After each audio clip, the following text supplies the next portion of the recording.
Welcome to the Cairns Botanic Gardens Saltwater Lake Garden Audio Tour. The tour is marked by red numbered signs featuring the audio tour icon. These match the locations marked on the audio tour map. When you arrive at a numbered location, press play on your audio device for information on what you are looking at. Each section ends with the sound of a croaking frog. When you hear the frog, pause the audio and make your way to the next location. When you arrive, restart the audio from where you left off. Now make your way to the starting location for the tour. It is marked E1 on the audio tour map and is in along the Greenslope Street footpath just before the Saltwater Creek bridge. When you arrive, restart the audio. Straight from the sea. Your next destination is the Saltwater Lake. This is an artificial lake and is connected to Saltwater Creek by a series of pipes. These enable a constant water level by allowing an inflow of water on high tides and an overflow during flooding rains. The lake is home to a wide range of marine animals, including giant milkfish that can be seen feeding near the inlet pipes. They have no teeth, so feed on algae and small invertebrates that are brought into the lake as new water swirls in during king tides.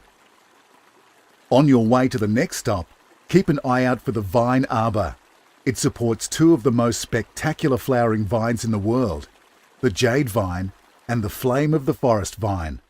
With bunches of long-hanging flowers and contrasting jade and bright red colours, they are sure traffic stoppers. A festive collection of fruit.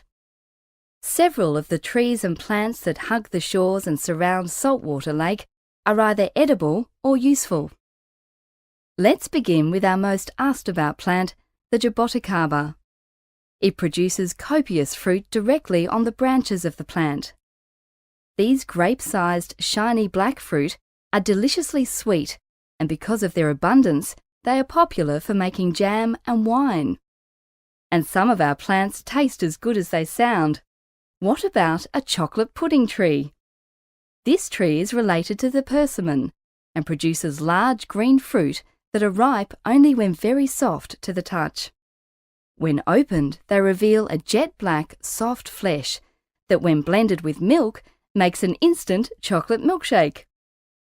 Other novel and tasty-sounding tropical fruit trees include the ice cream bean, purple star apple, nutmeg, five-corner fruit, and jackfruit. While you are looking for these, gaze up to see the dragon fruit vine climbing up a trellis. Our species here flower and fruit at different times of the year. You should be able to spot examples of some of these fruits as you wander through.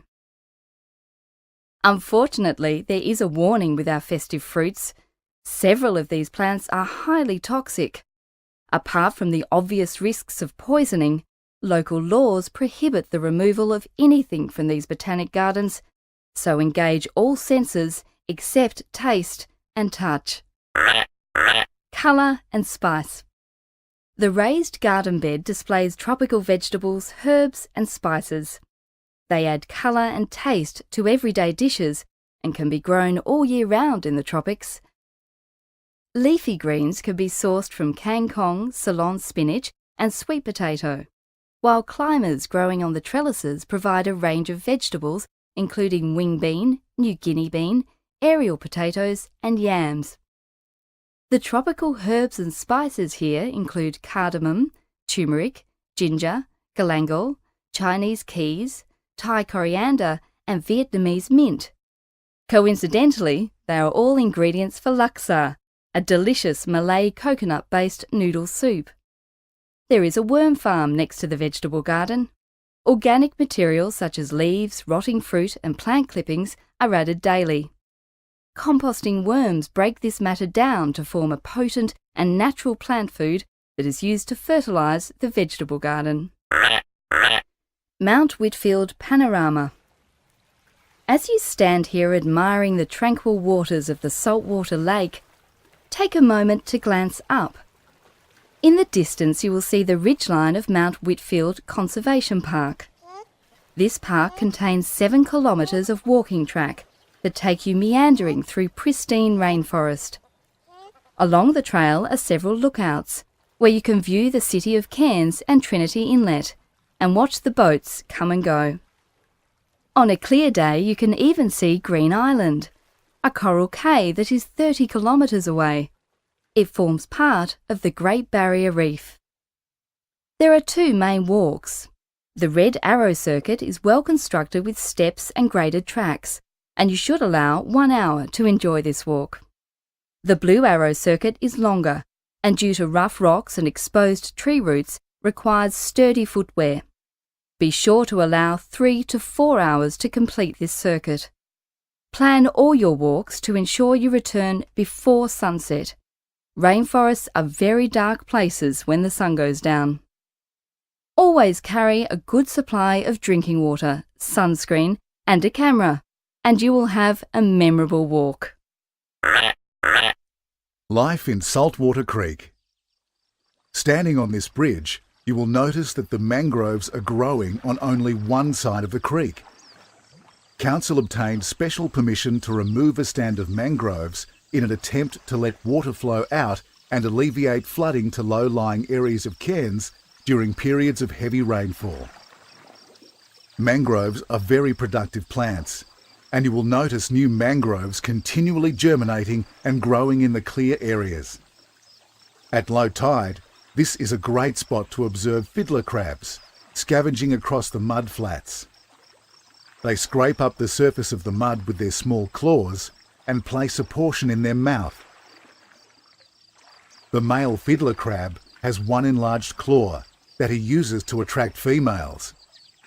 From up here, you can also see mullet and long thin garfish swimming against the current. Is the tide coming in or going out?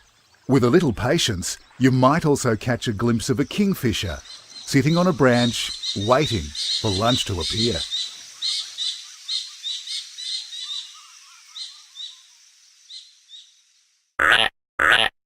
A very useful grass. Bamboo belongs to the grass family and has been described as the most useful plant on earth. Bamboo is all things to some men and some things to all men. Throughout history, innumerable uses have been found for bamboo. Tools, flooring, rafts, furniture, toothpicks and toys have all been fashioned from the giant grass. Bamboo fibre has been woven into thick cables used to support bridges and thin threads used to make fabric for clothes. Not all bamboo is tall like the species that you see here. Some only grow to a couple of centimetres in height. Many bamboo culms, sometimes referred to as canes, die after flowering. However, some species will not flower until they are around 120 years old. There are even some species that synchronise their flowering around the world, despite differences in climate and location. Tropical species tend to clump and remain under control, as seen here with our tropical bamboo collection. It is generally the temperate bamboos that cause problems with their aggressive growth. If you are feeling a little adventurous, you can visit the lower portion of the Red Arrow Circuit in the Mount Whitfield Conservation Park, where you will see the extent to which a running bamboo can spread. This section of bamboo was planted more than 100 years ago by early Chinese market gardeners.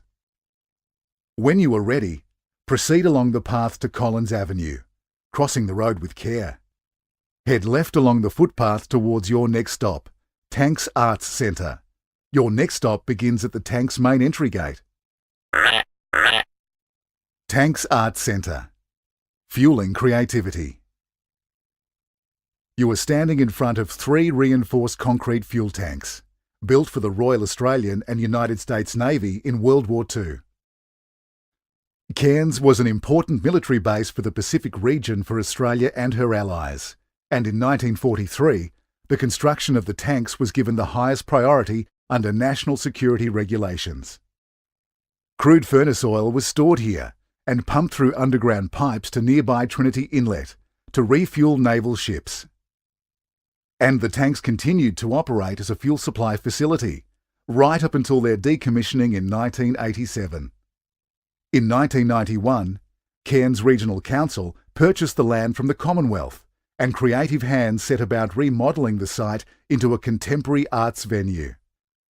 Tank's Arts Centre opened in 1995, presenting an array of contemporary arts programming with everything, from visual arts and artist residencies to workshops, theatre and music. The site is alive with Cairns Regional Council staff working in partnership with community groups and artists, fostering their talents in an environment of supportive harmony. History, nature and culture are entwined here. Strangler figs and native plantings reclaim the bund walls and gardens, whilst the tanks themselves are remarkable venues in a class and style of their own. This heritage site is for you to explore and enjoy. Come inside and experience a unique slice of cultural life in the tropics. We hope you have enjoyed your botanic wander. This completes your walk around the Saltwater Lakes and Tank's Art Centre. We hope you enjoyed learning a little bit more about the evolution of our plant life and what makes our habitat unique and worth conserving. There's more to explore, such as the Flecker Garden with the evolutionary Gondwanan Heritage Garden or the Rainforest Boardwalk. And there's plenty more to learn at the Visitor Centre. If you are continuing on, stop for a well-earned coffee break at the cafe before you continue exploring. Or if you are leaving us here, thank you for visiting our beautiful gardens, and we hope to welcome you back again soon.